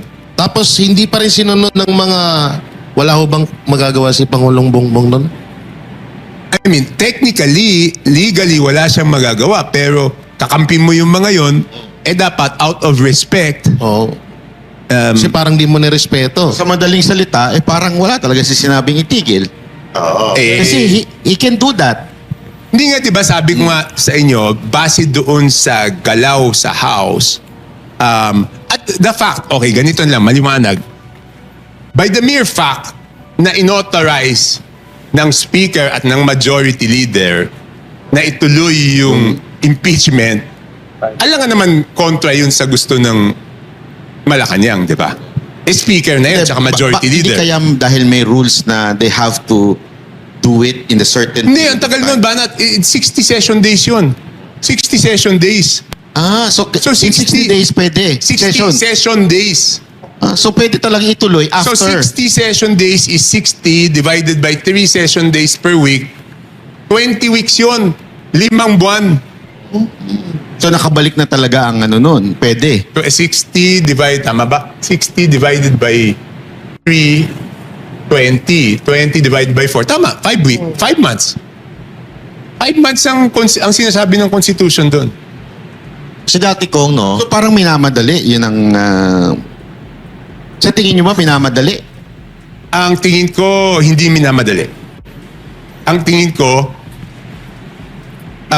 Tinatabunan? hindi. Pangtabon? Hindi kasi, di ba, ang tingin ko, gusto nilang gamitin niya na venue Para babuyin. para para maglabas ng mga ebidensya, kung ano-ano. Di ba sabi nga nila, mini trial, tapos binawi rin, sila rin mismo nagbawi na hindi mini trial. na. So gagamitin yun sa tingin ko, gagamitin yun na venue para Siraan. Yun ang tingin ko. So, ibig Sa akin, sabihin, but again, makikinig ako sa lahat ng ebidensya. At kung later on mapatunayan sila, hindi. Wala tayong magagawa. Hindi ba? so ibig sabihin, gusto rin ni Pangulong Bongbong Marcos. Kasi kung matatanda natin, si PRRD, during the Lenny Robredo time, sinabi niya ayaw niya. Tigil silang lahat. So, ibig sabihin, gusto talaga. Parang pabor din. Hindi, by the mere fact nga na yung speaker at saka yung majority leader, na may majority leader naman, anak ng presidente, na inauthorize na magtuloy-tuloy, okay. Para sa akin, okay lang kasi ako rin naman ang request ko magtuloy-tuloy. Yes. Ang difference lang, yung akin, magtuloy-tuloy para ma-resolbahan kaagad para harapin yung crisis. Yes. Yung sa kanila, magtuloy-tuloy lang. Para pabagsak niya si... Baka ganun yung ratings.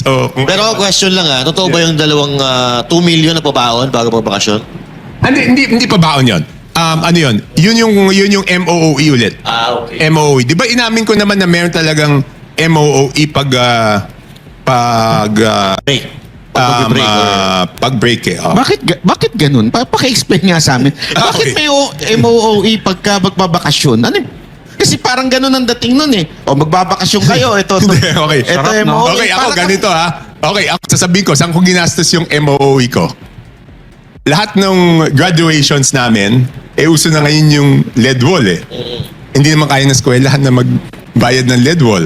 Hindi naman kaya ng LGU. So doon napunta, ako yung naggastos ng LED wall ng lahat ng elementary tsaka high school graduations. No? So ilan yan? 20... Pero kung every time magbabakasyon, laging may ganun? Every time magbe-break. Magbe-break pala. Ang okay. Pero, liwanagin ko Banat noong first time ko pumasok sa Congress, 2010, meron na rin yan. So, hindi siya bago. So, first time ko pumasok sa Congress, meron na rin yan. Na break MOOE. Additional MOOE. Kasi meron naman kaming MOOE every month, di ba? Ang sweldo namin is, let's say, almost 300, tapos less than 300, tapos meron yan MOE below, less than 700,000. Kasi di ba yung mga district office, district expenses, lahat yun, doon ginagastos. Ang philosophy nun, tinanong ko yan nung unang term ko, bakit may ganyan pag-break? Kasi ang sinasabi nila, yung mas nahandun ka sa distrito pag break eh. So since mas nandun ka sa distrito, mas madami kang gastos pag... Ang problema dyan, hindi naman nag-i-issue ng OR yan, di ba? Kailangan lang certification lang yan. Tama po yan. Tama yun. Tama yun. Certification lang po namin yan.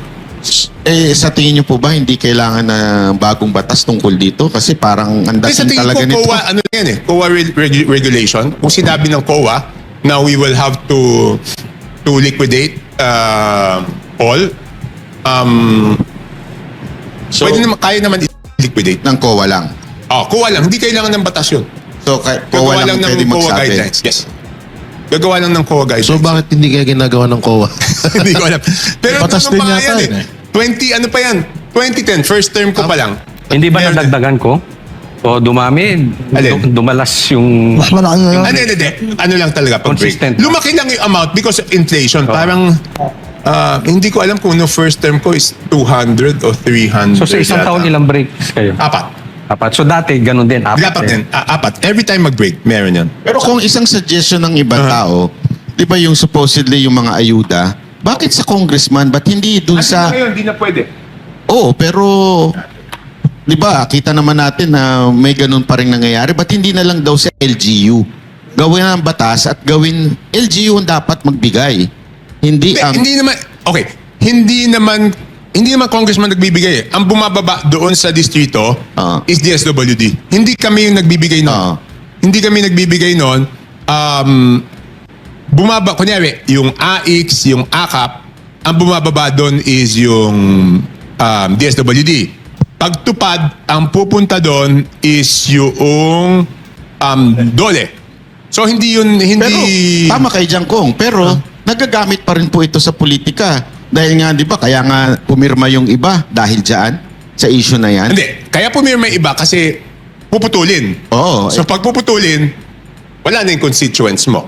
Oo. Wala sila Kaya nga, matatanggap. kung wala silang matatanggap dahil sa hindi rin magbe-benefit yung congressman Yes, dahil correct. Oo. hindi sila iboboto. So siyempre, kumbaga sa ano, di ba, pag kami, ang pinagmamalaki namin, pag tumatakbo kami, siyempre kung ano yung mga naitulong namin, tsaka kung ano yung mga nagawa namin. Pero sa di ba? tingin niyo po- Kaya sinasabi ko, per se, yung humingi ka ng mas malaking proyekto sa yung distrito, o yung humingi ka ng insertion o amendment na legal, walang masama dun eh. Ang masama yung binibenta eh. Di ba? Yun yung masama dun. Dahil kaya lang ang nangyayari, dahil hindi siya standard.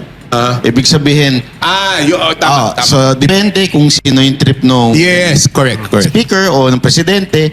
So, talaga magagamit at magagamit siyang paulit-ulit. It's going to be a routine sa Correct. Pilipinas na ulit-ulitin lang yung corruption. We're not talking about one administration dito eh.